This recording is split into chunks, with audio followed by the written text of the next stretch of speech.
Naglabas ng guidelines ang Department of Education para sa flexible na pagtuturo ng matatag curriculum para matugunan daw ang mga kinakaharap na hamon ng mga eskwelahan. Para talakayin yan, makakapanayam natin si DepEd Undersecretary for Curriculum and Teaching, Gina Gonong. Magandang umaga po, ma'am. Magandang umaga, Ms. Susan. Magandang umaga po sa inyong lahat. Opo, Yusek, pakipaliwanag po, paano po yung tinatawag na flexible teaching? Saan ho magkakaroon ng mga pagbabago dyan?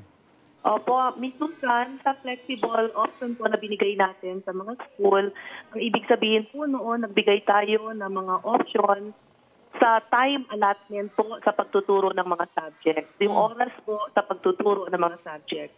Dati po, yung binibigay natin, 45 minutes per subject.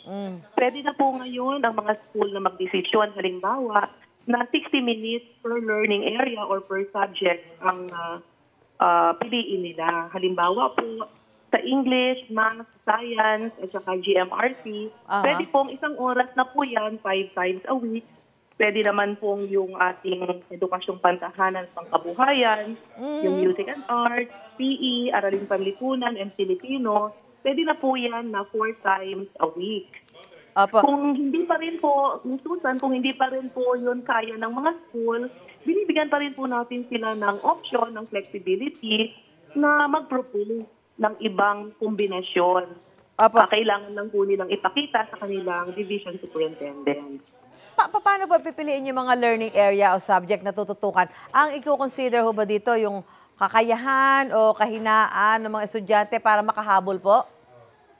Opo, kapag pinili po nila yung 5 times a week, ang sinasabi po natin na subjects na tututukan po nila ay yung English, Math, and Science, and GMRC. Ang ibig sabihin nito, Yusek, mababawasan ho yung load ng ating mga guro dahil matagal na problema na kasi ng mga guro yung tinatawag na heavy workload.